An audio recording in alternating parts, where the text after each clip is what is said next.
माननीय professor TN. Singh ji अपनी बात हमसे किस तरह साझा कर रहे हैं। आप इस कार्यक्रम की अध्यक्षता भी कर रहे हैं। माननीय प्रोफेसर टी.एन. सिंह सर, आपसे सभागार की तरफ से, विश्वविद्यालय परिवार की तरफ से, बॉम्बे टॉकीज की तरफ से और उन तमाम लोगों की तरफ से आग्रह है जो कि फिल्म कला साहित्य में रुचि रखते हैं। अहम ब्रह्माष्टमी के प्रोमो के अवसर पर उपस्थित मुख्य अतिथि के रूप में प्रोफेसर गंगाधर पांडे जी, हमारे विश्वविद्यालय के रजिस्ट्रार डॉक्टर साहबलाल मौर्य जी, माननीय प्रोफेसर हरिप्रसाद अधिकारी जी, राइटर, एक्टर और डायरेक्टर श्री आज़ाद जी, अभिजीत जी, professor RP Singh ji, professor Niranjan सहाय जी एवं सभागार में उपस्थित विद्वज्जन, माताएं, बहनें, पत्रकार बंधुओं, आज ये जो पिक्चर है इसके बारे में सारे लोगों ने बताया और किस तरह से संस्कृत भाषा से हमें फ़ायदा हो सकता है।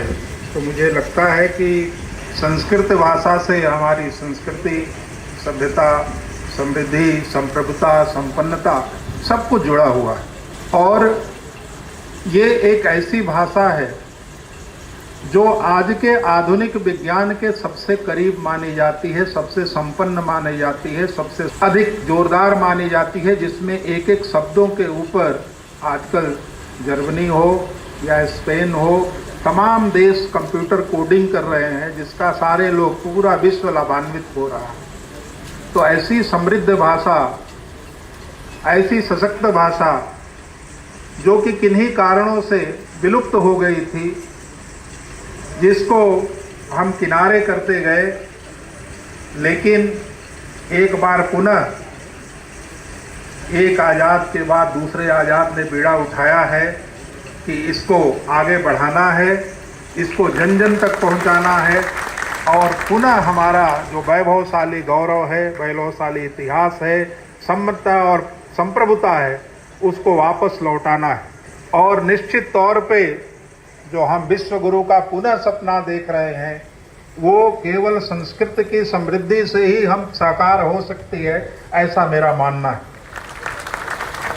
ये आप जानते हैं कि चलचित्र एक बड़ा ही सशक्त माध्यम है व्यक्ति के व्यक्तित्व के निखार के लिए, व्यक्ति में हृदय परिवर्तन करने के लिए। और जितना जल्दी हम किताबें पढ़ के नहीं सीखते हैं, पिक्चर देख के सीखते हैं। आप सारे लोग जीवन में अनेक तरह की पिक्चरें देखी होंगी, लेकिन कोई भी व्यक्ति ऐसा नहीं होगा कि पिक्चर देख के चुप रहा हो, निश्चित तौर से कहीं न कहीं चर्चा उसकी करता है। तो मुझे लगता है कि आप सबके अंदर, हम सब के अंदर जो ब्रह्म है उसको पुनः जागृत करें और अहम ब्रह्माष्टमी का जरूर हम अवलोकन करेंगे। और केवल अवलोकन ही नहीं करेंगे, सारे लोगों को ये बताने का भी प्रयास करेंगे कि किन तथ्यों के आधार पर, किन मुद्दों के आधार पर, किस तरह की जो अंदर पीड़ा थी आज़ाद जी के अंदर में, उसको पूरे समाज के सामने लाने का एक अथक प्रयास है। इसके लिए मैं इस पूरी टीम को, बॉम्बे टॉकीज को बहुत बहुत बधाई देता हूं, बहुत बहुत शुभकामनाएं देता हूं। और आज का दिन, बहुत सारे लोगों ने मेरे से पूछा कि आज ही का दिन आप लोगों ने क्यों चुना, तो आपको याद होगा, हम लोग विस्मरण कर गए, आज उसी मध्य प्रदेश के एक दूसरे लाल का जन्मदिन है, किशोर कुमार जी का, जहां से आज़ाद जी भी जुड़े हुए थे, उसी प्रदेश से, मध्य प्रदेश से। और वो भी बनारस में कई बार आए और अपने को निखारा उन्होंने और बार बार कहा कि जब जब काशी जाते हैं रस भर करके लाते हैं। तो आज चंद्रशेखर आज़ाद जी, जो कि बलिदानियों के, देश प्रेमियों के, गुरुओं के गुरु, उनके बारे में जो तथ्य छिपे हुए, जो इतिहास छिपा हुआ है, जो बलिदान छिपा हुआ, उन सारे तथ्यों को इस पिक्चर में दर्शाया गया है, बताया गया है और एक ऐसे माध्यम से जो पहले जन जन की भाषा थी। मैं महात्मा गांधी काशी विद्यापीठ और यूँ कहूँ कि पूरे बनारस, पुराने बनारस जिले के तरफ से मैं आज़ाद जी को अपनी शुभकामनाएं देता हूं और इनको पूरा हम लोग बल देंगे कि भविष्य में भी इस तरह की और अनेक पिक्चरें ये बनाएं।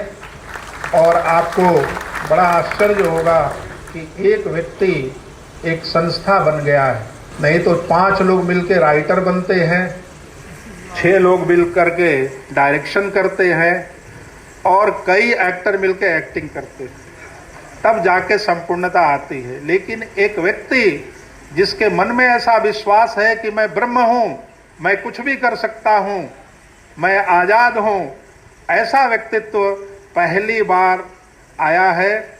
और सबसे बड़ी बात है कि इस धरती से ये जुड़े हुए हैं। आपकी जितनी भी प्रशंसा की जाए उतनी कम है। हम सारे लोगों की शुभकामनाएं, शुभेच्छा और साधुवाद आपके साथ है। और निश्चित तौर पे आप उत्तर प्रदेश से जाकर के बम्बई में काम करते हैं और मुझे लगता है कि बम्बई ऐसी एक भूमि है जो आदमी को परिश्रम करने के लिए प्रेरित कर देती, क्योंकि मेरा भी छोटा सा अंतराल वहाँ बीता है 18-19 सालों का, तो वो प्रेरित कर देती है और आदमी के अंदर जो प्रतिभा है उसको निखारने की अच्छी जगह है। आपने सुना हमारे अभिजीत जी ने, मुझे लग रहा था कि कोई काव्य शास्त्री काव्य का पाठ कर रहा हो, जिस तरह से उन्होंने मधुरता से, सरलता से और सहजता से अपनी बातों को रखा। ऐसा नहीं लग रहा था कि कोई बॉम्बे टॉकीज के से जुड़ा हुआ व्यक्ति है। मुझे लगा कि कोई हिंदी का बहुत ही मूर्धन्य, संस्कृत का बहुत ही सुसंस्कृति प्राप्त प्राध्यापक बोल रहा हो। धारा प्रवाह वो संस्कृत हो या हिंदी हो, वो काव्य में हो या गद्य में हो, सारी चीज़ें।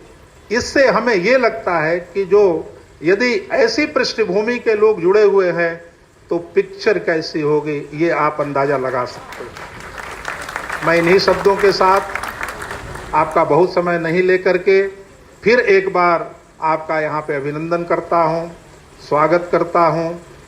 और आप छुट्टी के दिन सारे लोग आए, इसके लिए आप सारे बधाई के पात्र हैं। लेकिन मुझे लगता है कि एक आपके अंदर कहीं न कहीं से ब्रह्म ने आपको जगाया और आप यहाँ पे उपस्थित हुए। इन्हीं शब्दों के साथ मैं एक बार पुनः आप सबके प्रति अपना धन्यवाद ज्ञापित करते हुए अपनी वाणी को विराम देता हूँ। धन्यवाद। Subscribe now and press the bell icon to never miss any update from Bombay Talkies Music.